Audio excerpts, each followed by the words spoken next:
وَلَقَدْ يَسَّرْنَا الْقُرْآنَ لِلذِّكْرِ فَهَلْ مِن مُّدَّكِرٍ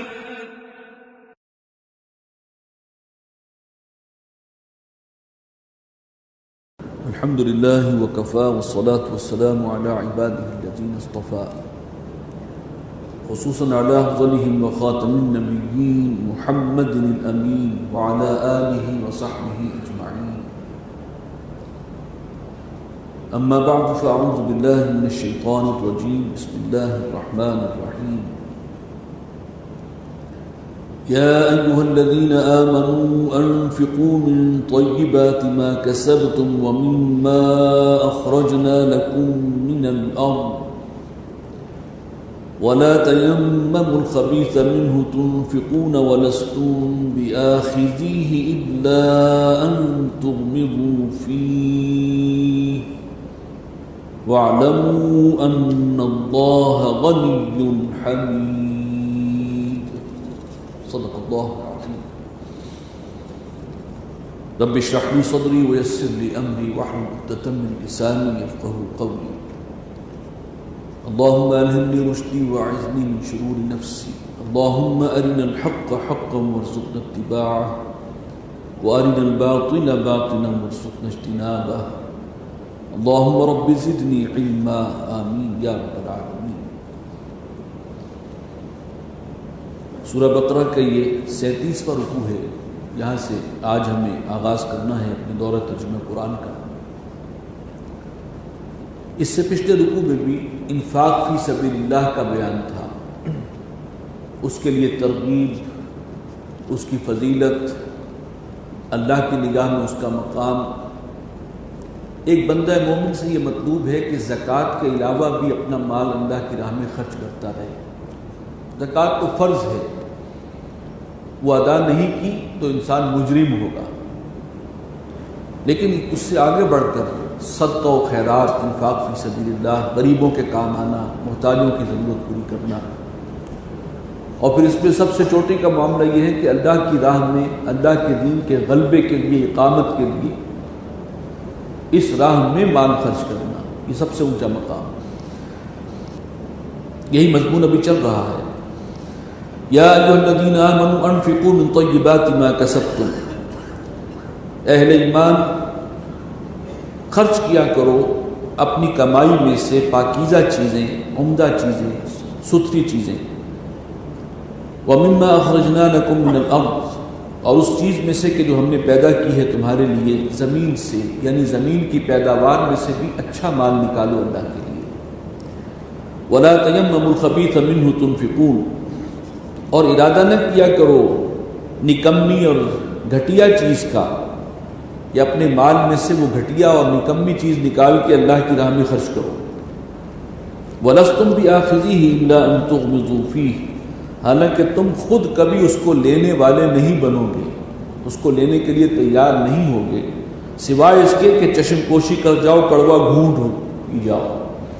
تم خود اگر محتاج ہو اور کوئی شخص تمہیں اس طریقے سے نکما مال جو ہے وہ تمہارے حوالے کر کے اور حاتم طائی کی قبر پر لات مارنے کی کوشش کرے تو جو تمہارے دل پر بیٹے گی تم کبھی اس کو پسند نہیں کرو گے، لیکن تم خود یہ کام کرتے ہو. وَاعْلَمُوا أَنَّ اللَّهَ غَنِيٌّ حَمِيدٌ. جان دو اللہ غنی ہے، وہ محتاج نہیں ہے کہ وہ تم سے مانگے. بدل کر فقیروں کا ہم بھیس غالب تماشائے اہل کرم دیکھتے ہیں.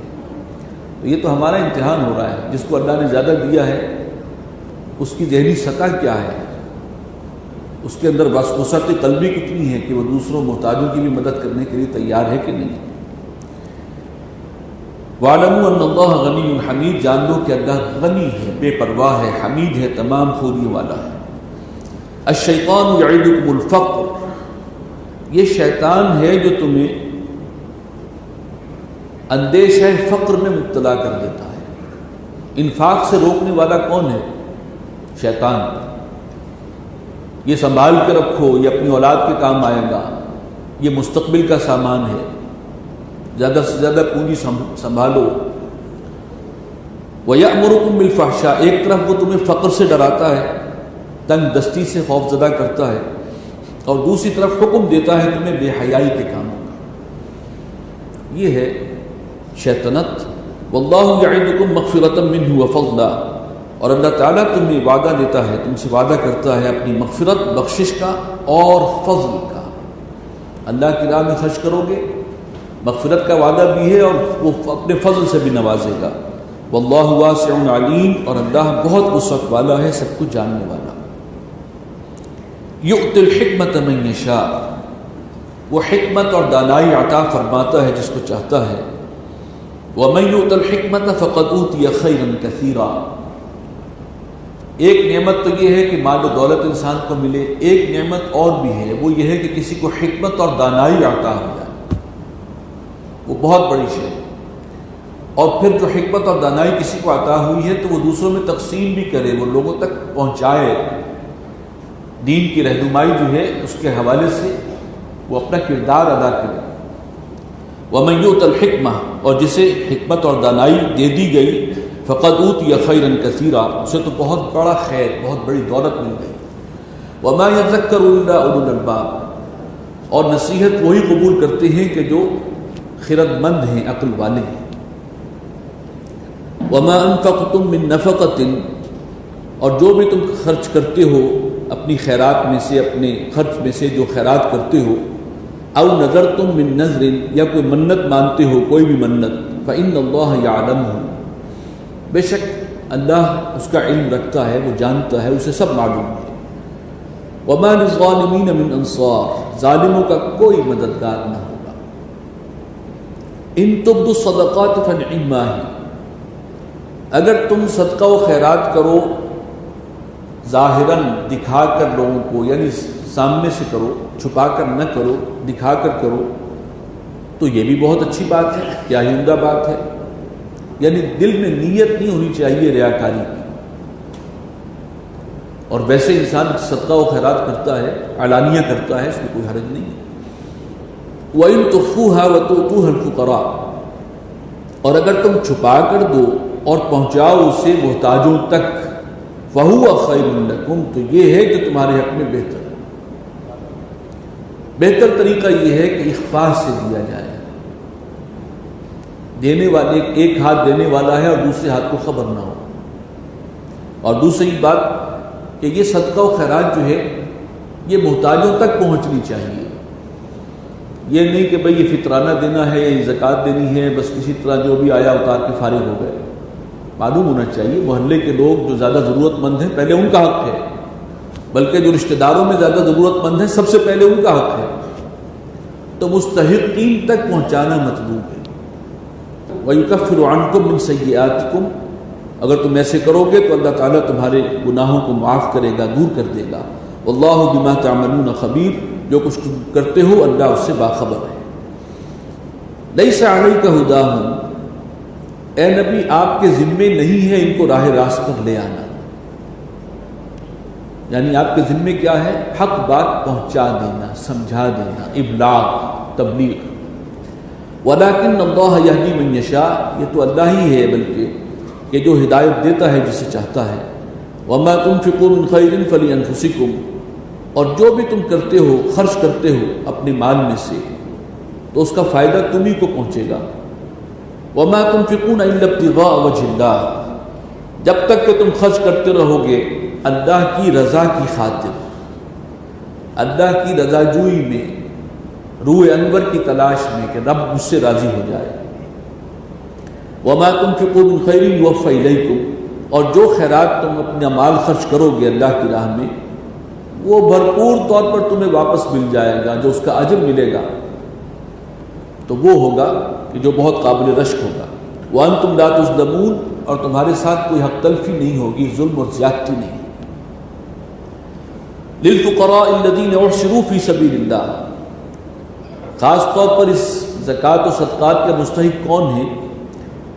وہ لوگ، وہ محتاج لوگ کہ جو گھر جائیں اللہ کے راستے میں، وہ ضرورت مند۔ لا يستطيعون ضربا في الارض، وہ زمین میں چل پھر نہیں سکتے، بھاگ دوڑ نہیں کر سکتے تلاش معاش کے لیے۔ دیکھیے کچھ لوگ ہوتے ہیں انہوں نے اپنے آپ کو اللہ کے دین کے لیے وقف کر دیا ہے، علم دین حاصل کرنا ہے، خود محتاج ہیں، لیکن یہ ہے کہ وہ لوگوں کے آگے دستے سوال نہیں پھیلاتے، جیسے آگے الفاظ آ رہے ہیں یحسبهم الجاہل اغنیاء من التعفف، ناواقف لوگ سمجھتے ہیں کہ یہ غنی ہیں اس لیے کہ وہ کسی کے آگے دستے سوال دراز نہیں کر رہے، ان کے اندر خودداری ہے، غیرت ہے، لیکن یہ کہ وہ اللہ کے راستے میں نکلے ہیں علم دین حاصل کرنے کے لیے، اللہ کے دین کے غلبے کے لیے، جہاد و قتال کے لیے، یہ سب سے بڑھ کر مستحق ہے۔ تعرفہم بسیماہم، تم انہیں پہچانو گے ان کے چہروں سے، یعنی فقر و فاقے کی وجہ سے جو کیفیت ہوگی اس سے تم پہچان جاؤ گے۔ لا یسألون الناس الحافا، وہ لوگوں سے سوال نہیں کرتے لپٹ کر، اس طریقے سے آپ کو معلوم ہے یہ بیگرز ہوتے ہیں، یہ جیسے چمٹ جاتے ہیں، تو یہاں الفاظ وہی ہیں کہ وہ بالکل لپٹ کر تم سے نہیں سوال کرتے، یا اس زمانے میں بھی بیگرز کا یہ طریقہ ہوتا تھا اور اسی کو کنڈیم کیا گیا۔ وما تنفقوا من خیر فإن اللہ بہ علیم، اور جو بھی خیر مال جو تم اللہ کی راہ میں خرچ کرو گے اللہ اس کو جاننے والا ہے۔ الذین ينفقون اموالهم باللیل والنہار، دیکھیے انفاق کا مضمون چل رہا ہے مسلسل، وہ لوگ کہ جو اپنے مال خرچ کرتے ہیں دن اور رات، سرا و علانیۃ، خفیہ طور پر بھی اور علانیہ طور پر بھی، ظاہراً بھی، فَلَهُمْ أَجْرُهُمْ عِنْدَ رَبِّهِمْ، ان کے لیے اجر ہے ان کا ان کے رب کے پاس، وَلَا خَوْفٌ عَلَيْهِمْ وَلَا هُمْ يَحْزَنُونَ، اور نہ ان کے لیے کوئی خوف ہوگا اور نہ وہ حزن سے اور رنج سے دوچار ہوں گے۔ الَّذِينَ يَأْكُلُونَ الرِّبَا، اب ایک ہے صدقہ و خیرات کرنا، اضافی مال اللہ کی راہ میں دے دینا،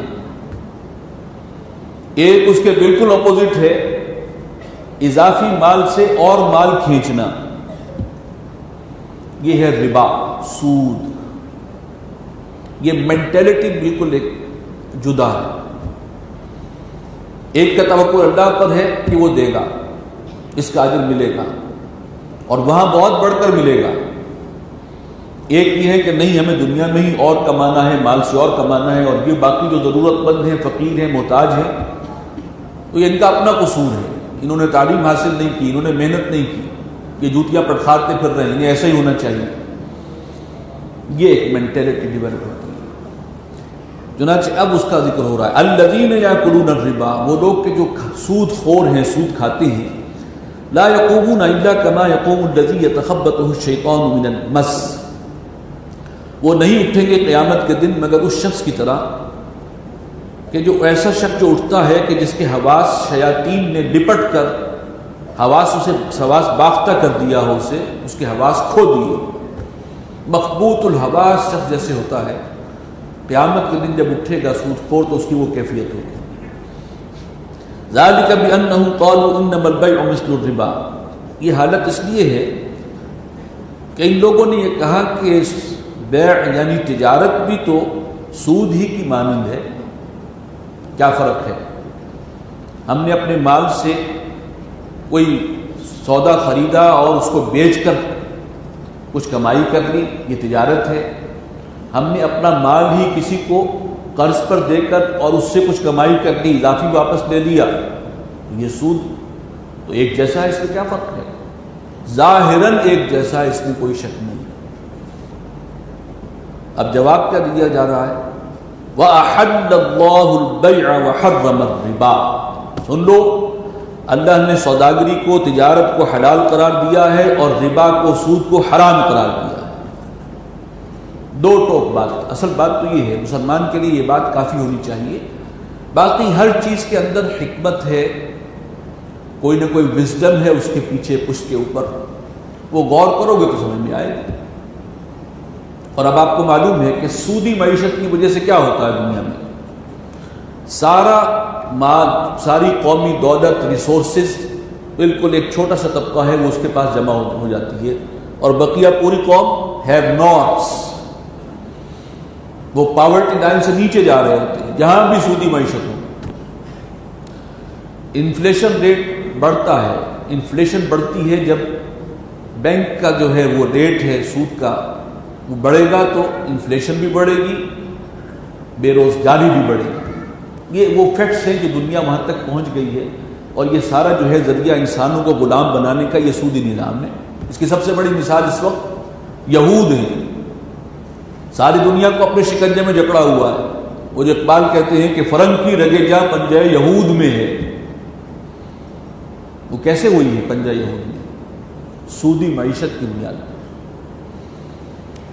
چنانچہ مسلمان کے لیے یہ بات کافی ہونی چاہیے، وَأَحَلَّ اللَّهُ الْبَيْعَ وَحَرَّمَ الرِّبَا فَمَنْ جَاءَهُ مَوْعِظَةٌ مِّن رَّبِّهِ، تو جس کسی کو موعظت نصیحت پہنچ گئی اس کے رب کی جانب سے، فَانْتَهَا، اور وہ باز آ گیا، فَلَهُ مَا سَلَفَ، تو جب تک حرمت کا حکم نہیں آیا تھا، پیچھے اگر کوئی سود کھایا ہے تو وہ اس کا ہے، وہ معاف کر دیا گیا۔ وَأَمْرُهُ إِلَى اللَّهِ، ہاں اس کا معاملہ ہے اللہ کے حوالے۔ وَمَنْ عَادَ فَأُولَٰئِكَ أَصْحَابُ النَّارِ، اور جو اب اعادہ کرے گا اس حکم کے آنے کے بعد، سود میں ملوث ہوگا، فَأُولَٰئِكَ أَصْحَابُ النَّارِ، یہی جہنمی ہیں، ہم فیہا خالدون، رہیں گے اسی میں ہمیشہ۔ یمحق اللہ الربا، اللہ تعالیٰ سود کو مٹا دیتا ہے۔ سودی معیشت جو ہے اس کا اینڈ ریزلٹ یہی ہے۔ وَيُرْبِي الصَّدَقَاتِ، اور صدقہ و خیرات کو وہ پروان چڑھاتا ہے، پرورش پڑ دیتا ہے۔ آپ جو صدقہ و خیرات کرتے ہیں وہ مسلسل اللہ کے ہاں بڑھتی چلی جا رہی ہے اور آپ کے کریڈٹ پہ جا رہی ہے۔ واللہ لا يحب كل كفار نثیم، اور اللہ تعالیٰ پسند نہیں کرتا ہر اس شخص کو جو ناشکرا ہے، گناہگار ہے۔ ان الذين آمنوا وعملوا الصالحات، بے شک وہ لوگ کہ جو ایمان لائے اور انہوں نے اچھے عمل کیے، یعنی ایمان کے عملی تقاضوں کو پورا کیا، وَأَقَامُوا الصَّلَاةَ وَآتَوُا الزَّكَاةَ، اور نماز قائم کی اور زکوٰۃ ادا کی، لَهُمْ أَجْرُهُمْ عِنْدَ رَبِّهِمْ، ان کا اجر ہے ان کے رب کے پاس، محفوظ ہے۔ وَلَا خَوْفٌ عَلَيْهِمْ وَلَا هُمْ يَحْزَنُونَ، ایسے لوگوں کے لیے نہ تو کوئی خوف ہوگا اور نہ وہ حزن اور غم سے دوچار ہوں۔ یا ایھا الذین آمنوا اتقوا اللہ، اہل ایمان ڈرو اللہ سے، اللہ کا تقوی اختیار کرو۔ وَذَرُوا مَا بَقِيَ مِنَ الرِّبَا إِن كُنتُم مُّؤْمِنِينَ، اور جو کچھ سود میں سے باقی رہ گیا ہے اس کو چھوڑ دو اگر تم اللہ پر ایمان رکھتے ہو۔ کسی کو قرض دیا ہوا تھا، ابھی کچھ سودی قسطیں باقی ہیں، بس اب حکم آ گیا ختم، اس کے بعد کوئی گنجائش نہیں۔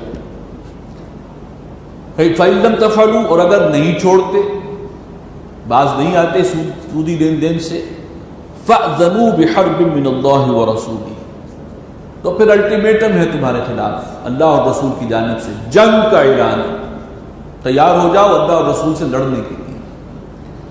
اتنے سخت الفاظ آپ دیکھیں گے قرآن مجید میں کسی اور جرم اور گناہ کے لیے نہیں آئے۔ یہی ہے ہی ایسی شے، علامہ اقبال نے اس کو خوب سمجھا تھا، یہ انسان کو درندہ بنانے والی شے ہے۔ ازربا جاں تیرا دل چوں خشت و سنگ، آدمی درندہ بے دندان و چنگ۔ سود کی وجہ سے انسان کا باطن تاریک ہو جاتا ہے اور دل جو ہے وہ اینٹ اور پتھر کی مانند سخت ہو جاتا ہے، انہیں کوئی پرواہ نہیں ہے۔ غریبوں سے قرض لیے ہوتے ہیں، پھر قرقی ہو رہی ہوتی ہے، بیچاروں کے پاس ایک دو کمرے کا مکان ہے، لیکن قرض کہیں لے بیٹھے تھے، کوئی کسان ہے وہ نہیں دے سکا، اب بینک والے پہنچ جاتے ہیں، قرقی کرائی جاتی ہے، اس سے مکان چھین لیا جاتا ہے، جائے بھاڑ میں، وہ کوئی پرواہ نہیں۔ اور ہمارے یہاں جو کچھ ہو رہا ہے، قرضے معاف کن کے ہوتے ہیں، مجھے کچھ کہنے کی ضرورت نہیں، لیکن غریب کا قرضہ معاف نہیں ہوتا۔ یہ جو ہے درندگی آ جاتی ہے، بے رحمی، دل چوں خشت و سنگ، دل ایسے بن جاتا ہے جیسے اینٹ اور پتھر، اور یہی ہو رہا ہے پوری دنیا میں۔ آدمی درندہ بے دندان و چنگ، انسان نہیں رہتا، درندہ بن جاتا ہے، جس کے وہ دانت اور وہ پنجے بھیڑیے کی طرح کے نہیں ہیں، لیکن حقیقت میں وہ درندہ ہے۔ چنانچہ یہ فرماتے ہیں کہ تا تہو بالا نہ گردت ای نظام، دانش و تہذیب و دی سودائے خام، جب تک کہ سودی نظام کو جڑ سے نہیں اکھاڑا جائے گا، دانش عقل مندی، تہذیب، دین، یہ سب جو ہے باتیں ہی باتیں ہیں، حقیقت میں کہیں نہیں ملیں گی آپ کو۔ دھوکہ، یہ سب بامانی تب ہوں گے، دانش، تہذیب اور دین، ان میں معنویت کا بائیگی پہلے سودی نظام کو جڑ سے اٹھاتا۔ تو بہرحال یہ ہے وہ، اور آج بدقسمتی سے جو بھی ہیں 56-57 اسلامی ممالک، سب کے سب سودی معیشت کے اوپر ان کی معیشت چل رہی ہے، انٹرسٹ بیسڈ۔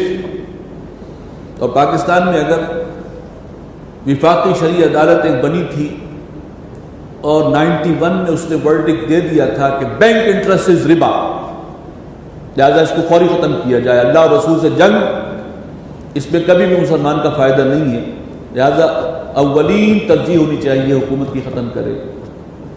حکومت جو ہے اس کے خلاف پھر کورٹ میں اپیل میں چلی گئی اور اس کو لمبا ڈال دیا، وہ آج تک لٹک رہا ہے۔ اور ہم اللہ اور رسول کے خلاف حالت جنگ میں ہیں، پھر دعائیں کرتے ہیں، ایک طرف اللہ اور رسول سے جنگ چھیڑی ہوئی ہے اور دعائیں کرتے ہیں، اور پھر کہتے ہیں دعائیں قبول کیوں نہیں ہوتی؟ کیسے ہوگی؟ پہلے جنگ تو بند کرو،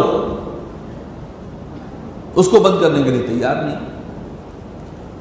اور سود، اب اسلامک بینکنگ کا ایک نیا نظام چلا ہے، لیکن وہ بھی مسئلے کا حل نہیں ہے، وہ تو اس پرانے بینک کے نظام کے اندر کچھ لیپا پوتی کر کے، کچھ کاسمیٹک ٹریٹمنٹ کر کے اسے اسلامک بنا دیا گیا۔ جو لوگ جانتے ہیں وہ خوب جانتے ہیں کہ اس کی اصل حقیقت کیا ہے۔ سود سے ہم نے نہیں بچنا، کوئی شکل اس کی تھوڑی سی بدل کے اور اس کو جو ہے کوشش کرنی ہے کہ اپنے آپ کو اس فتوے سے نکال لیں، لیکن حقیقت کے اعتبار سے تو پورا وہ نظام پورے کا پورا اسی انداز سے چل رہا ہے، کون نہیں جانتا۔ اپنی بنیاد پر عمارت بنائیں، ایسی عمارت، معاشی ادارے قائم کریں جو سود کا آلٹرنیٹو ہو، بجائے اس کے کہ اس کے اندر تھوڑی سی لیپا پوتی اور کاسمیٹک ٹریٹمنٹ کر کے آپ جو ہے کام چلانا شروع کر دیں۔ بہرحال یہ ہے بہت سنگین معاملہ۔ وَإِن تُبْتُمْ فَلَكُمْ رُءُوسُ أَمْوَالِكُمْ، اور اگر تم توبہ کرتے ہو اور آئندہ سود سے جو ہے بالکل ٹوٹلی اس کو چھوڑنے کے لیے تیار ہوتے ہو، فَلَكُمْ رُءُوسُ أَمْوَالِكُمْ، تو جو راس المال ہے وہ تمہارا ہے، جو قرض تم نے دیا تھا جس پر سود کھا رہے ہو، جو اصل رقم ہے وہ تمہاری ہے، اس میں کوئی شک نہیں، سود کا تمہیں حق نہیں ہے۔ لا تظلمون ولا تظلمون، نہ تم کسی پر ظلم کرو اور نہ کوئی تمہارے ساتھ ظلم کرے۔ وَإِن كَانَ ذُو عُسْرَةٍ، اور اگر وہ شخص جس کو تم نے قرض دیا ہے وہ تنگ دست ہے، وہ بیچارہ واپس نہیں کر سکتا، اس کے حالات ایسے نہیں ہیں، فَنَظِرَةٌ إِلَىٰ مَيْسَرَةٍ، تو پھر مہلت دی جانی چاہیے اسے اس کی سہولت تک، جب اس میں کشائش پیدا ہو جائے اور گنجائش نکل آئے۔ وَأَن تَصَدَّقُوا خَيْرٌ لَكُمْ، اور اگر تم صدقہ ہی کر دو تو یہ تمہارے لیے بہت بہتر ہے۔ دیکھیے اصولی طور پر یہ جو بینکنگ کا سارا نظام یا سود دیا جاتا ہے، وہ اضافی جو رقم ہوتی ہے وہ سود پر دی جا رہی ہوتی ہے، تو جب وہ اضافی ہے تو دوسرے کو جو قرض دیا ہوا ہے اس کو سہولت دو زیادہ سے زیادہ، اس کا بڑا اجر ہے۔ اور اس سے آگے بڑھ کر صدقہ ہی کر دو، انفاق کا جو ہے 2-3 رکوع ہم پڑھ چکے ہیں جس میں انفاق فی سبیل اللہ کی جو ہے فضیلت آئی ہے، تو اللہ کی راہ میں انفاق کر دو، تمہیں وہ کچھ ملے گا جو تم سوچ نہیں سکتے، تو یہ سب سے بہتر ہے۔ وَأَن تَصَدَّقُوا خَيْرٌ لَكُمْ إِن كُنتُمْ تَعْلَمُونَ، اگر واقعی تم علم رکھتے ہو۔ وَاتَّقُوا يَوْمًا تُرْجَعُونَ فِيهِ إِلَى اللَّهِ، اور ڈرو اس دن سے کہ جس دن تم سب لوٹا دیے جاؤ گے اللہ کی جناب میں، اللہ کے حضور میں حاضری ہوگی۔ ثُمَّ تُوَفَّىٰ كُلُّ نَفْسٍ مَا كَسَبَتْ، پھر پورا دیا جائے گا ہر نفس کو جو کمائی اس نے کی، وَهُمْ لَا يُظْلَمُونَ، اور کسی کے ساتھ بے انصافی نہیں ہوگی، حق تلفی نہیں ہوگی۔ اس آیت کے بارے میں کہا جاتا ہے کہ یہ قرآن مجید کی آخری آیت ہے جو نازل ہوئی، اور یہ سود کا بھی آخری حکم جو ہے وہ حضور صلی اللہ علیہ وسلم کے مدنی دور کے آخری حصے میں نازل ہوا ہے۔ تو بہرحال یہ ہے بہت اہم آیات، انفاق اور اس کے بالکل اپوزٹ سود۔ اب ایک تیسری شکل بھی ہے، اور وہ یہ ہے کہ اپنا مال کسی کو قرض دے دینا۔ اس کی بھی بڑی فضیلت ہے کہ آپ کے پاس اضافی مال ہے، کسی بھائی کے کام آ گیا کچھ عرصے کے لیے، اس کو دے دیں تو بہت اجر و ثواب ہے اس کا۔ اس کے لیے کچھ اصول یہاں پر دیے گئے۔ آگے جو آیت ہم پڑھنے چلے ہیں یہ قرآن مجید کی طویل ترین آیت ہے، آیت دین۔ آپ دیکھیں گے کہ یہ ایک صفحے سے بھی زیادہ اس نے مصحف کے اندر جو ہے وہ اس کو آکوپائی کیا ہوا ہے جگہ کو۔ یا ایھا الذین آمنوا اذا تداینتم بدین الی اجل مسمی، اہل ایمان جب تم آپس میں قرض کا ادھار کا معاملہ کرو وقت معین تک کے لیے کہ اتنے عرصے کے لیے میں یہ رقم تمہیں دے رہا ہوں، فاکتبوہ، تو پھر اس معاملے کو لکھ لیا کرو۔ وَلْيَكْتُبْ بَيْنَكُمْ كَاتِبٌ بِالْعَدْلِ، اور چاہیے کہ تم میں سے لکھنے والا لکھے عدل و انصاف کے ساتھ، کیونکہ اس معاشرے میں پڑھنے لکھنے کا رواج بہت کم تھا اور بہت کم لوگ ایسے تھے کہ جو لکھ سکتے تھے، لہٰذا جو بھی لکھنے والا ہے اسے چاہیے کہ وہ اپنی آفر کرے اور اس کے اندر ان کے ساتھ جو ہے تعاون کرے۔ وَلَا يَأْبَ كَاتِبٌ أَن يَكْتُبَ، اور کاتب جو ہے وہ لکھنے سے انکار نہ کرے، لکھنے والا، کما علمہ اللہ، جیسے کہ اللہ نے اسے یہ ہنر سکھایا ہے وہ دوسروں کے کام آئے۔ فَلْيَكْتُبْ، تو اسے چاہیے کہ وہ لکھے۔ وَلْيُمْلِلِ الَّذِي عَلَيْهِ الْحَقُّ، اور املا کروائے گا وہ شخص کے جس کے ذمے ہے قرض، جو مقروض ہے، جو قرض کی رقم لے رہا ہے۔ میرا خیال ہے اب بھی جو ڈاکومنٹس بنتے ہیں اس میں کیا ہوگا، وہ کہے گا کہ میں اقرار کرتا ہوں کہ میں نے اتنی رقم فلاں مدت کے لیے اس سے لی ہے۔ تو یہ املا کون کروا رہا ہے؟ یہ جس نے قرض لیا ہے وہ اقرار کرتا ہے کہ میں اس بات کا اقرار کر رہا ہوں کہ اتنی رقم میں نے فلاں سے لی ہے اور فلاں تاریخ تک واپس کر دوں گا۔ تو چنانچہ یہی بات اصول بیان کی گئی کہ وَلْيُمْلِلِ الَّذِي عَلَيْهِ الْحَقُّ، املا وہ کروائے گا، یہ ڈاکومنٹ اس کی طرف سے ہوگا جس کے ذمے قرض ہے۔ وَلْيَتَّقِ اللَّهَ رَبَّهُ، اور چاہیے کہ وہ اللہ سے ڈرتا رہے۔ وَلَا يَبْخَسْ مِنْهُ شَيْئًا، اور اس میں کچھ کمی نہ کرے، کوئی ڈنڈی نہ مارے لکھنے کے اندر۔ فَإِنْ كَانَ الَّذِي عَلَيْهِ الْحَقُّ سَفِيهًا أَوْ ضَعِيفًا، تو پھر اگر وہ شخص کے جس کے ذمے وہ قرض ہے، جو رقم لے رہا ہے قرض، وہ بے عقل ہے یا بہت ضعیف ہے، ناسمجھ ہے یا بہت ضعیف ہے، أَوْ لَا يَسْتَطِيعُ أَن يُمِلَّ ہوا، یا کسی بھی وجہ سے وہ اس قابل نہیں ہے کہ وہ خود لکھ سکے یا خود املا کرا سکے، فَلْيُمْلِلْ وَلِيُّهُ بِالْعَدْلِ، تو پھر املا کرائے اس کا کوئی ولی، کوئی وکیل، کوئی اس کی طرف سے اس کا کوئی نمائندہ بن کر عدل و انصاف کے ساتھ۔ وَاسْتَشْهِدُوا شَهِيدَيْنِ مِن رِجَالِكُمْ، اور گواہ ٹھہرا لیا کرو اپنے میں سے دو گواہ مردوں میں سے۔ فَإِن لَّمْ يَكُونَا رَجُلَيْنِ، یعنی اس دستاویز پر اب دو گواہ جو ہیں ان کے نام بھی ہوں گے، ان کے دستخط ہوں گے۔ فَإِن لَّمْ يَكُونَا رَجُلَيْنِ، اور اگر دو افراد میسر نہ آئیں، فَرَجُلٌ وَامْرَأَتَانِ، تو ایک مرد اور دو عورتیں، ممن ترضون من الشہداء، ان میں سے کہ جنہیں تم پسند کرو گواہ کے طور پر، ان تضل احداہما فتذکر احداہما الاخرى، تاکہ اگر ایک ان میں سے خاتون، ایک عورت اگر بھول جائے تو دوسری اس کو یاد کروا دے۔ یہاں اس بات کی وضاحت کی گئی ہے کہ یا تو دو مرد ہوں یا ایک مرد اور دوسرے کی جگہ دو عورتیں ہوں، اور اس کی حکمت یہ بتائی گئی کہ اگر ایک عورت بھول جائے تو دوسری اس کو یاد کرا دے گی۔ اس سے اندازہ یہ ہوتا ہے کہ خواتین کے اندر جو ہے نسیان کا معاملہ زیادہ ہے، اور شاید اللہ تعالیٰ نے اسی لیے رکھا ہے کہ وہ مرد کو چونکہ گھر کا حاکم بنایا ہے اور وہ اس کے ماتحت زندگی گزارتی ہیں اور تابع رہ کر، تو جو مشکلات ان کے ساتھ ہیں اور جو کچھ انہیں جھیلنا پڑتا ہے تو وہ جتنا جلدی بھول جائے تو اتنا ہی اچھا بھی ہے۔ تو یاد ماضی عذاب ہے، یا رب چھین دے مجھ سے حافظہ میرا، شاید یہ اس کی ہے، ان خواتین کے لیے یہ چیز بھی رحمت کا موجب ہے۔ واللہ اعلم۔ وَلَا يَأْبَ الشُّهَدَاءُ إِذَا مَا دُعُوا، اور جو گواہ ہیں وہ انکار نہ کیا کریں جس وقت ان کو بلایا جائے۔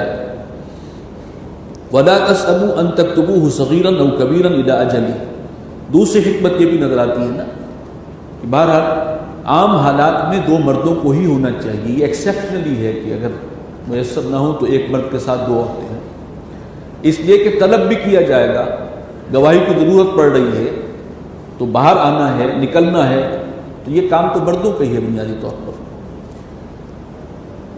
وَلَا تَسْأَمُوا أَن تَكْتُبُوهُ صَغِيرًا أَوْ كَبِيرًا إِلَىٰ أَجَلِهِ، اور سستی نہ کیا کرو لکھنے کے معاملے میں، چاہے معاملہ چھوٹا ہو یا بڑا، اس کی میعاد تک، إِلَىٰ أَجَلِهِ، اس کی مدت تک. ذَلِكُمْ أَقْسَطُ عِندَ اللَّهِ، یہی چیز اللہ کے نزدیک انصاف کے تقاضوں کو زیادہ پوری کرنے والی ہے. وَأَقْوَمُ لِلشَّهَادَةِ، اور زیادہ درست رکھنے والی ہے یہ چیز گواہی کو، شہادت کو. وَأَدْنَىٰ أَلَّا تَرْتَابُوا، اور اس میں زیادہ امکان اس بات کا ہے کہ تم شبے میں نہیں پڑو گے، کوئی ابہام نہ رہ جائے، کوئی کنفیوژن نہ ہو. اور دیکھیں لکھنے کی تاکید کتنی ہے. إِلَّا أَن تَكُونَ تِجَارَةً حَاضِرَةً تُدِيرُونَهَا بَيْنَكُمْ، یعنی قرض جب بھی لو تو لکھ لیا کرو، قرض کا معاملہ جب بھی ہو. اور آپ کو معلوم ہے کہ یہاں جب بھی کوتاہی ہوتی ہے اس مسئلے میں تو بعد میں ضرور کوئی نہ کوئی کمپلیکیشن پیدا ہو.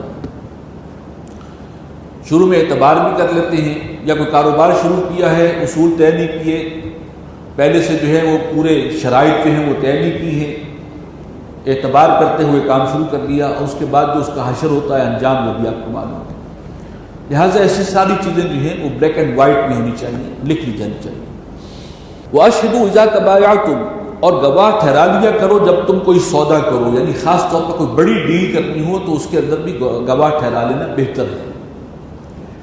وَلَا يُضَارَ كَاتِبٌ وَلَا شَهِيدٌ، اور نقصان نہ پہنچایا جائے نہ لکھنے والے کو اور نہ گواہ کو.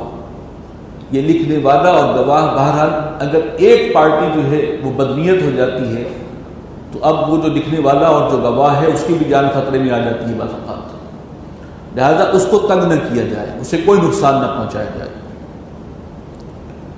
وَإِن تَفْعَلُوا فَإِنَّهُ فُسُوقٌ بِكُمْ، اور اگر تم نے ایسا کیا تو یہ تمہارے لیے بہت گناہ کی بات ہوگی. وَاتَّقُوا اللَّهَ، اللہ سے ڈرتے رہو. وَيُعَلِّمُكُمُ اللَّهُ، اور اللہ تعالیٰ ہے جو تمہیں ان باتوں کی تعلیم دے رہا ہے، تلقین کر رہا ہے. وَاللَّهُ بِكُلِّ شَيْءٍ عَلِيمٌ، اللہ ہر شے کا جاننے والا ہے. یہاں پہ آیت ختم ہوئی ہے، یہ ایک آیت. وَإِن كُنتُمْ عَلَىٰ سَفَرٍ، اور اگر تم ہو سفر کی حالت میں. وَلَمْ تَجِدُوا كَاتِبًا، اور تم نہ پاؤ کو لکھنے والا، وہاں ضرورت پڑ گئی کسی سے جو ہے وہ قرض لینے کی، کاتب ہے کوئی نہیں، لکھنے والا کوئی نہیں ہے. فَرِحَانٌ مَقْبُوضَةٌ، تو رہن قبضے میں کروا دو، یعنی کوئی شے اپنی چیز رکھوا کر کسی سے جو ہے وہ رقم لے لی جائے، تو یہ ایک معروف طریقہ ہے، آج بھی ہے، پہلے بھی تھا. فَإِنْ أَمِنَ بَعْضُكُمْ بَعْضًا، تو اگر تم میں سے ایک نے دوسرے کا اعتبار کیا ہے اور کسی شخص نے جو ہے وہ تمہیں قرض دے دیا، تم نے رہن رکھوایا، اس نے قرض دے دیا. فَلْيُؤَدِّ الَّذِي اؤْتُمِنَ أَمَانَتَهُ، تو چاہیے کہ پورا کرے وہ شخص کہ جس پر اعتبار کیا اپنی امانت کو، وہ بعد میں وہ اس کو قرض پہنچائے اور اپنا جو بھی اس نے رہن رکھوایا تھا وہ واپس لے. وَلْيَتَّقِ اللَّهَ رَبَّهُ، اور چاہیے کہ وہ اللہ سے ڈرتا رہے.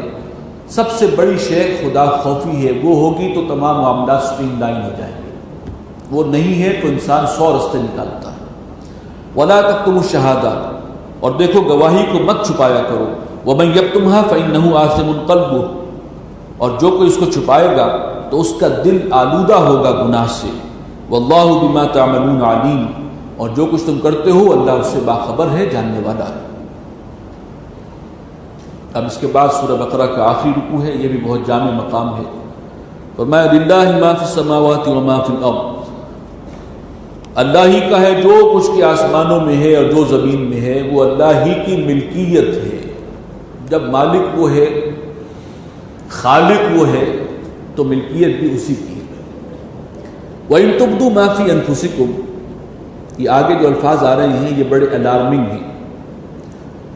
اور اگر تم کوئی اپنے دل کی بات جو ہے وہ ظاہر کرو گے، وَإِن تُبْدُوا مَا فِي أَنفُسِكُمْ، جو تمہارے دل میں ہے اسے بیان کرو، ظاہر کرو.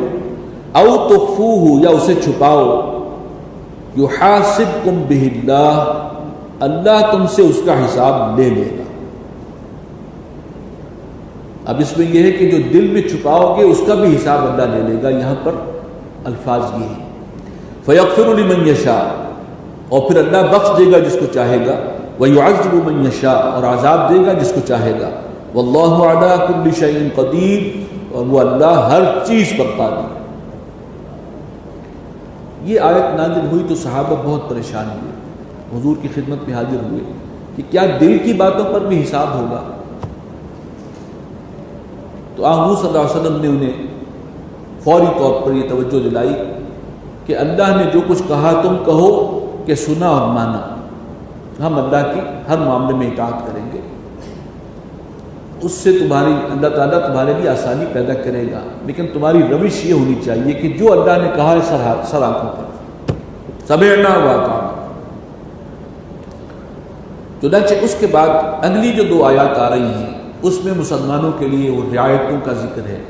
بھول چوک معاف ہے، نسیان معاف ہے، یہ بہت سی چیزیں جو ہیں جو چھوٹ دی گئی ہے وہ. اور یہ 2 آیات جن کے بارے میں روایات میں آتا ہے اور صحیح حدیث میں ہے کہ یہ نبی صلی اللہ علیہ وسلم کو شب معراج میں تحفتاً عطا کی گئی ہے. باقی قرآن جو ہے وہ نازل ہوا ہے یہاں حضور صلی اللہ علیہ وسلم کے قلب مبارک پر، زمین پر، اور یہ جو ہے 2 آیات یہ آپ کو وہاں عطا ہوئی. تو یہ بہت بڑا عرش الہی کے خزانوں میں سے ایک بڑا خزانہ ہے، ان کی بڑی عظمت ہے، بڑا مقام ہے ان 2 آیات کا. آمن الرسول بما انزل الیہ من ربہ والمؤمنون، ایمان لائے رسول اس پر کہ جو نازل کیا گیا ان کی جانب ان کے رب کی طرف سے، اور اہل ایمان نے بھی ایمان لے آئے، مومن بھی اس کو تسلیم کرنے کے لیے انہوں نے آگے بڑھ کر اس پر ایمان لائے. جو کچھ بھی نازل ہو رہا ہے حضور صلی اللہ علیہ وسلم خود بھی اس پر ایمان رکھتے ہیں اور مسلمان بھی اس پر ایمان رکھتے ہیں. کل آمن باللہ وملائکتہ وکتبہ ورسلہ، سب نے مانا ہے، سب ایمان لائے ہیں اللہ پر، اس کے فرشتوں پر، اس کی کتابوں پر اور اس کے رسولوں پر.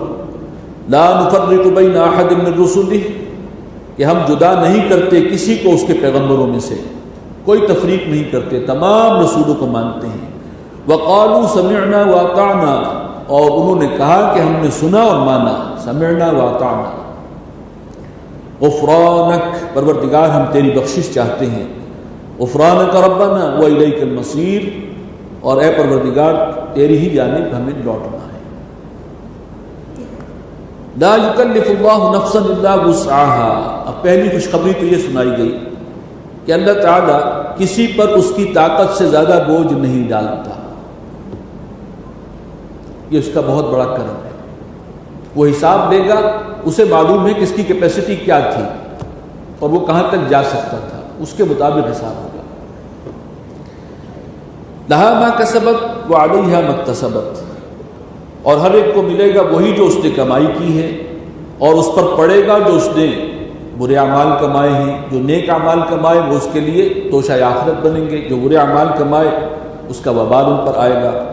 ربنا لا تؤاخذنا ان نسینا او اخطانا، اے ہمارے رب ہمارا مواخذہ نہ فرما اگر ہم سے بھول ہو جائے یا کوئی غلطی کر بیٹھیں بلا ارادہ.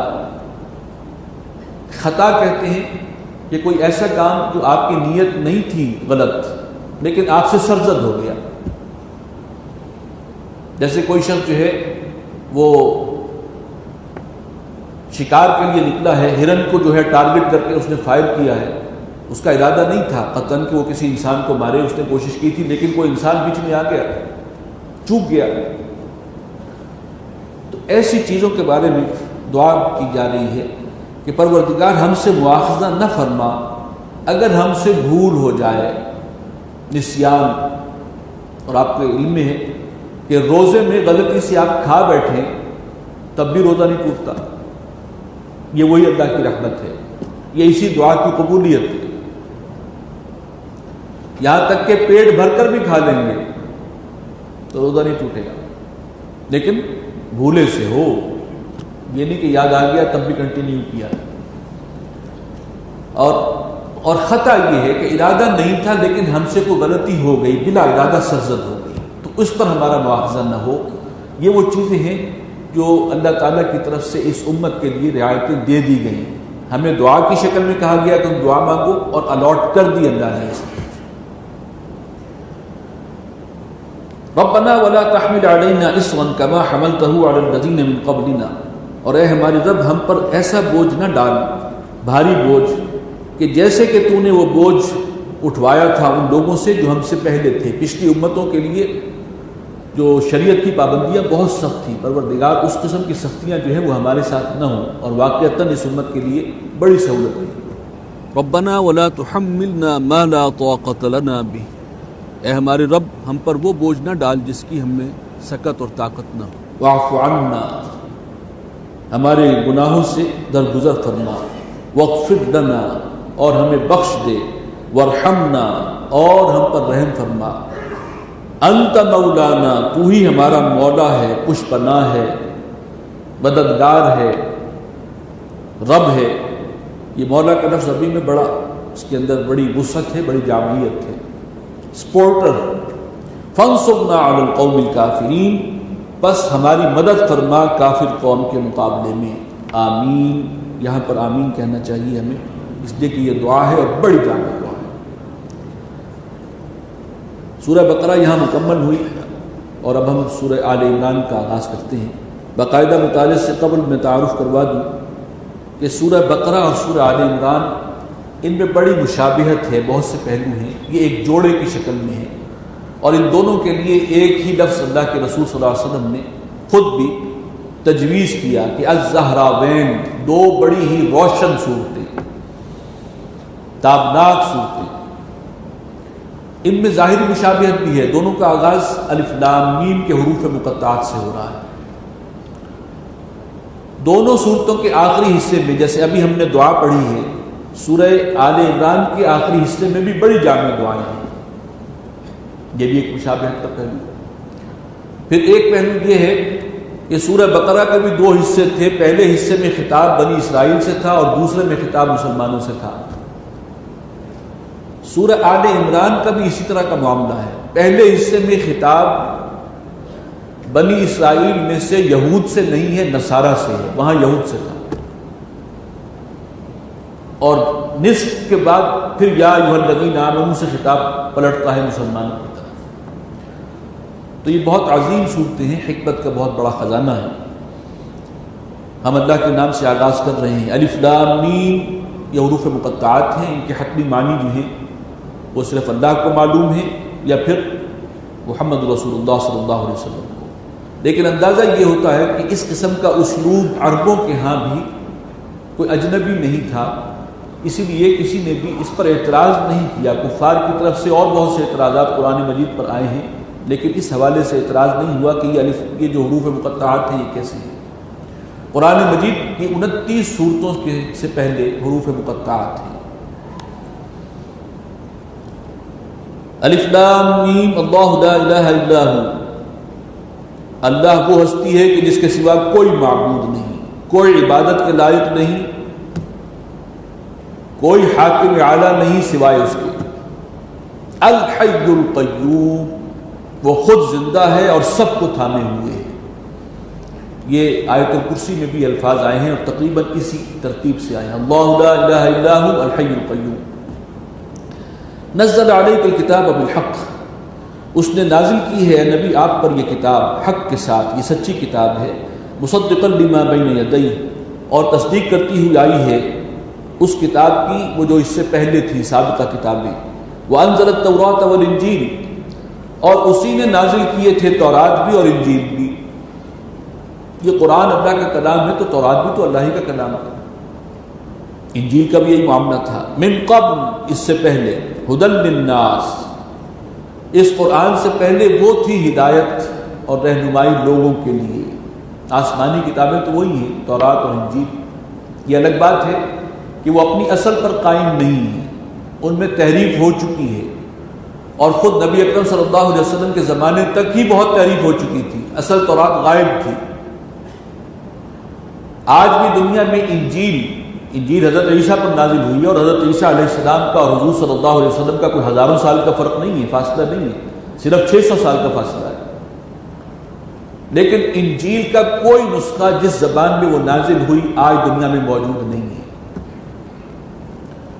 جو سب سے قدیمی نسخے بھی دستیاب ہیں وہ بھی اصل انجیل کا ترجمہ ہے اور چوتھی صدی عیسوی کے ہیں، حضرت عیسیٰ علیہ السلام کے رفع سماوی کے 400 سال بعد۔ تو اصل شکل میں تو کوئی ہے ہی نہیں، نہ اصل اس زبان میں ہے جس پہ وہ نازل ہوئی ہے، لیکن تھی بہرحال وہ اللہ کی کتاب ہے، اس میں کوئی شک نہیں، اور اپنے اپنے وقت میں لوگوں کی ہدایت کے لیے نازل ہوئی تھی۔ وانزل الفرقان، اور اس نے نازل کیے ہیں فیصلے، حق و باطل میں فرق کرنے والے۔ اب قرآن مجید فرقان بھی ہے، یہی بتائے گا کہ پچھلی کتابوں میں کیا چیز، کیا کون سا مواد ہے جو حق ہے اور کون سا مواد ہے کہ جو حق نہیں ہے۔ یہ مہیمن ہے سابقہ کتابوں کا، اس پر پرکھا جائے گا سابقہ کتابوں کو، جو اس کے مطابق ہوگا وہ ہم سمجھیں گے ٹھیک ہے، اور جو کنٹرڈکٹ کرتا ہوگا وہ گویا کہ تحریف شدہ ہے۔ ان الذین کفروا بآیات اللہ، بے شک وہ لوگ جنہوں نے کفر کیا اللہ کی آیات کا، لہم عذاب شدید، ان کے لیے بہت سخت عذاب ہے۔ واللہ عزیز ذو انتقام، اور اللہ زبردست ہے، انتقام لینے والا بھی ہے، اس کی یہ صفت بھی ہے، کوئی اس سے دشمنی کرے گا تو وہ انتقام بھی لے گا۔ اور دشمنی کون کر رہا تھا؟ سورہ بقرہ کا جو سارا حاصل ہے، آپ نے غور کیا کہ یہود سے خطاب کر کے انہیں ریجیکٹ کر دیا گیا، معزول کر دیا گیا، اس لیے کہ وہ اللہ اور رسول سے اور حضور صلی اللہ علیہ وسلم اور قرآن سے دشمنی کر رہے تھے۔ ان اللہ لا یخفی علیہ شیء فی الارض ولا فی السماء، اللہ پر کوئی شے مخفی نہیں ہے، نہ زمین میں نہ آسمان میں۔ هو الذی یصورکم فی الارحام کیف یشاء، وہی ہے جو تمہاری صورت گری کرتا ہے ماں کے پیٹ میں جیسے چاہتا ہے۔ یہ سب خلاقی کس کی ہے؟ یہ صناعی، یہ خلاقی، یہ وہی ذات ہے۔ لا الہ الا ہو، نہیں ہے کوئی معبود سوائے اس کے، العزیز الحکیم، وہ غالب ہے، زبردست ہے، حکمت والا ہے۔ والذی انزل علیک الکتاب منہ آیات محکمات، وہی ہے جس نے کتاب نازل فرمائی ہے اے نبی آپ پر، اور اس میں کچھ آیات محکم ہیں اور کچھ متشابہ ہیں۔ منہ آیات محکمات ہن ام الکتاب واخر متشابہات، اس کتاب میں کچھ آیات محکم ہیں اور وہی اصل کتاب ہیں، ام الکتاب، اصل کتاب جو ہے وہ وہی ہے۔ واخر متشابہات، اور کچھ دوسری ہیں جو متشابہات ہیں، جن کے معنی کے اندر تعین کرنا مشکل ہے، کچھ دو امکانات ہیں، کچھ شبہ ہے۔ تو دو طرح کی آیات ہے، قرآن مجید کا بہت بڑا حصہ تو محکم آیات پر مشتمل ہے، یعنی ان آیات کا ایک ہی مفہوم ہے اور بڑا واضح ہے، کوئی ابہام نہیں ہے، پوری کلیئرٹی ہے، کتاب ہے جو روشن تعلیمات پر مشتمل ہے، اس میں کوئی شک نہیں۔ لیکن کچھ حقائق ہوتے ہیں، غیبی حقائق، ان کے لیے جو ہے استعارہ بھی استعمال کرنا پڑتا ہے۔ جنت اور دوزخ کے معاملات ہیں، وہ تو وہاں جا کے اصل پتہ چلے گا، ابھی تم جتنا کچھ سمجھ سکتے ہو اس کے مطابق بیان کیے گئے ہیں۔ عالم ارواح کے معاملات ہیں، عالم امر کے معاملات ہیں، اور بعض اوقات کسی آیت کے اندر معنی کے ایک سے زیادہ امکانات ہوتے ہیں، تو یہ متشابہ آیات ہیں، ان کو پرکھا جائے گا اور ان کو پڑھا جائے گا محکم آیات کے تناظر میں۔ فَأَمَّا الَّذِينَ فِي قُلُوبِهِمْ زَيْغٌ، تو وہ لوگ کہ جن کے دلوں میں ٹیڑھ ہے، کجی ہے، فَيَتَّبِعُونَ مَا تَشَابَهَ مِنْهُ، وہ ان میں سے جو متشابہ آیات ہیں ان کے پیچھے لگتے ہیں اور وہاں سے جو ہے اپنے لیے دلیل پکڑتے ہیں، اس کو بنیاد بناتے ہیں اپنے کسی غلط موقف کے لیے۔ ابتغاء الفتنة وابتغاء تاویلہ، اور یہ کام کیوں کر رہے ہیں؟ تاکہ فتنہ پھیلائیں اور اس کی حقیقت اور ماہیت معلوم کرنے کی غرض سے، اور کوئی نئی تعویل جو ہے وہ کر کے پیش کر دیں۔ وما يعلم تاویلہ الا اللہ، اور ان آیات کی تعویل یعنی اصل مفہوم کو کوئی نہیں جانتا سوائے اللہ کے۔ والراسخون فی العلم، اور جو علم کے اندر پختگی رکھتے ہیں، مضبوط علم والے ہیں، ٹھوس علم والے ہیں، یقولون آمنا بہ، وہ کہتے ہیں کہ ہم اس سب پر یقین رکھتے ہیں، جیسے الفاظ ہیں ہم اسی طرح اس کو مانیں گے، باقی اصل حقیقت کیا ہے وہ اللہ جانتا ہے۔ کل من عند ربنا، یہ سب آیات اللہ کی جانب سے ہیں، اسی کی طرف سے نازل شدہ ہیں۔ وما یذکر الا اولو الالباب، اور نصیحت حاصل نہیں کرتے مگر وہی کہ جو صاحب فہم ہیں، عقل والے ہیں۔ ربنا لا تزغ قلوبنا بعد اذ ہدیتنا، یہاں بھی دعائیں ہیں کہ اے ہمارے رب ہمارے دلوں کو کج نہ ہونے دینا اس کے بعد کہ تو ہمیں ہدایت دے چکا ہے۔ جیسے یہود اور نصارہ کے دل کج ہو گئے، ہدایت تو ان کے پاس آئی تھی لیکن وہ غلط راستے پر مڑ گئے، کہیں ہمارا معاملہ ایسا نہ ہو۔ وَهَبْ لَنَا مِن لَّدُنكَ رَحْمَةً، اور ہمیں عطا فرما خاص اپنے پاس سے رحمت۔ إِنَّكَ أَنتَ الْوَهَّابُ، بے شک تو ہی سب کچھ عطا فرمانے والا ہے۔ ربنا إنك جامع الناس ليوم لا ريب فيه، اے ہمارے پروردگار تو جمع کرے گا تمام انسانوں کو ایک دن، وہ دن کے جس کے آنے میں کوئی شبہ نہیں۔ ان اللہ لا يخلف الميعاد، بے شک اللہ تعالیٰ اپنے وعدے کے خلاف نہیں کرتا۔ بارک اللہ لی ولکم فی القرآن العظیم ونفعنی وإیاکم بالآیات والذکر